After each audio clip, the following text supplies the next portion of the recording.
Hi guys, and welcome to another quick video tutorial. My name is Manny, and today's tutorial I want to show you guys a quick black and white conversion in Bridge and how to create a preset of that. So next time if you got a lot of images, you can create one image to black and white or convert that to black and white and then have the preset set up and ready to go with one click on all your other images.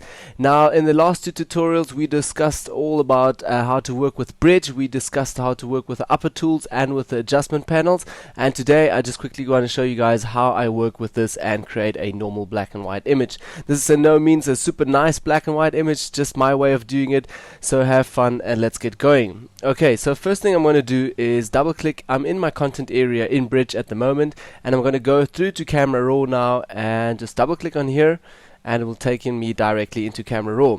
Now as you guys can see, I still got the image as I shot it and as it's coming out of the camera.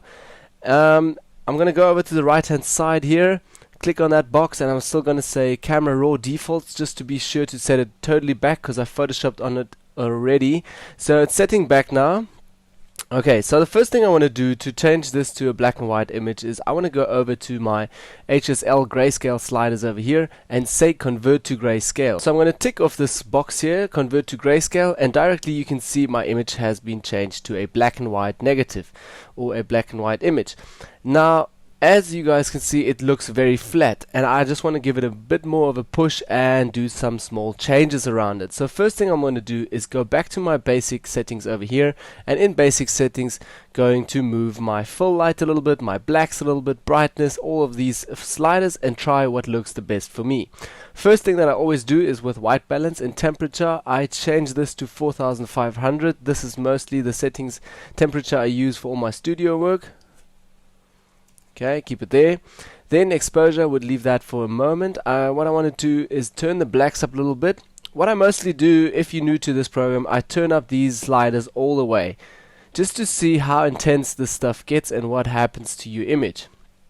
Okay, turn this down a little bit more again, and I think around about 23. Okay, the hair gets really, really dark now.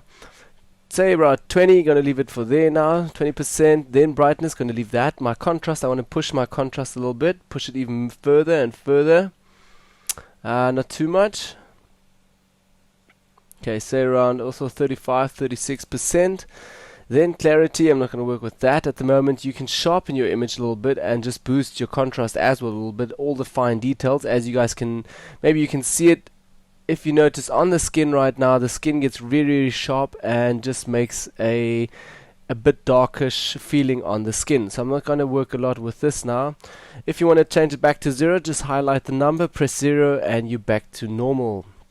Then obviously I want to do my recovery a bit. Going to push that all the way up.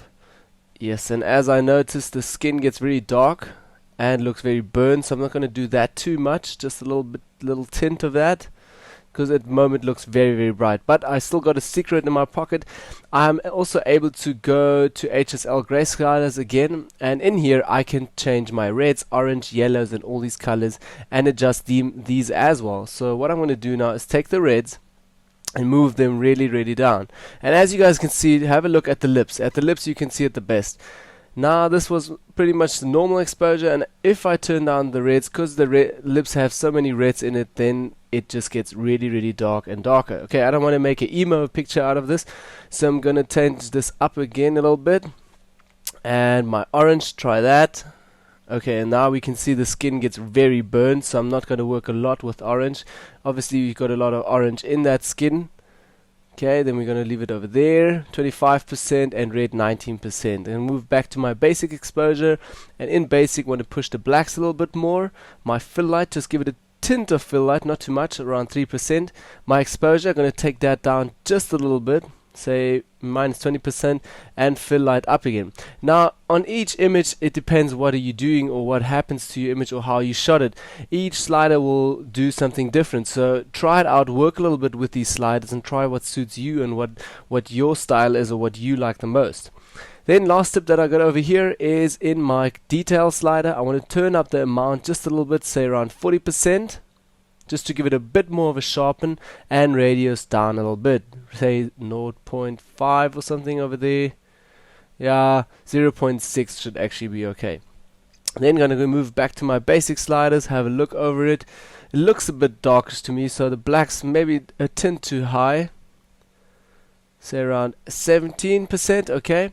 And last step that I'm going to do over here is going to move back to my lens correction and going to go all the way down to lens vignetting. And now what happens, I want to do a lens vignetting around this image just to have it a bit more the focus center in the middle of the image, and around the image should be a bit darker so the eye leads into the image and it looks just a bit better.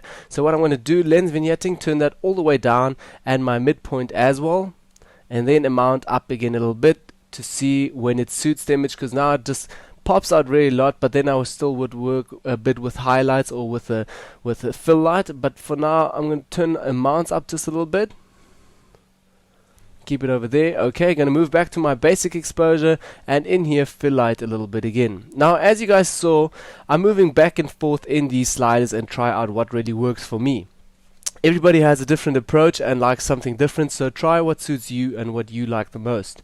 Okay, so that's everything I wanted to do on the skin, and like it pretty much like that, my black and white image now. Now I want to save this and apply this to another 100 or say 20 images. Doesn't matter how many images you've got, you want to apply all of these images with this setting, so you want to create a quick preset. So what I'm going to do now, I did all my adjustments on my sliders, and now last step I'm going to do is go over to this arrow here on the side again, tap on here and go all the way down to say save settings. Now this means that these adjustments that you just did on this black and white image, you're going to save all of these settings in one preset. Next time you're going to Photoshop or you're doing an image, you like that black and white conversion, you apply that preset and da-da, you've got everything set for you, like in Lightroom.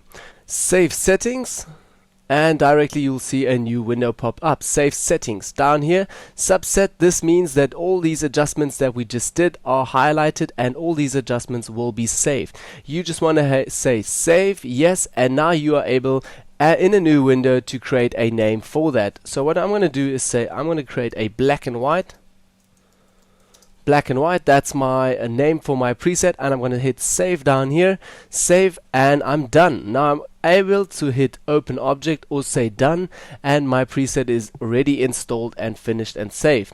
Now next time I'm photoshopping, I'm hitting done now at the moment, so I'm back into Bridge and I've got these 8 images here, and I want to apply this black and white to all of my 8 images. So what I'm going to do is Control A, Command A or Control A on the PC, and double click on here, and all these images will be opened in Camera Raw. And as you guys can see, I still got some presets on, or I had some conversions on these images already. So what I'm going to do is over here at the top go to select all, then over the right hand side just quickly Camera Raw defaults, so everything is pretty normal. This is the way I shot these images, and now I want to apply that preset to these images. So what I'm going to do is go over here again, wait, before we go over there, select all again, that's always important, select all, then go over here to the right hand side, tick this box on the side and go all the way down to say load settings. Or you're also able to go under your preset sliders here and just select black and white. Now the other option was go to load settings, and you're able to load this setting as well. Load, and it will be loaded on all these images. Now as you guys can see, directly Camera Raw applies it to all your images. No need, if you're seeing one image, okay, that doesn't look so nice, or on this one it looks a bit too dark, you are also able to go back in your settings here on the right hand side, your adjustment sliders, and change them individually again. So no need to stress, you can always change stuff or go through. And then last step you're going to do again, select all, go down here to save images, and you're able to save your images wherever you want to. Now this is the easiest way for me to apply a lot of images with black and white, doing a preset and just run that preset on all images. Or if you have presets that work for you that you love, apply them to your images, and that's the quickest way to do it. So I hope this tutorial helped you guys today. Thank you for watching. My name is Manny, and see you next week on another Technical Wednesday Rundown. Bye bye.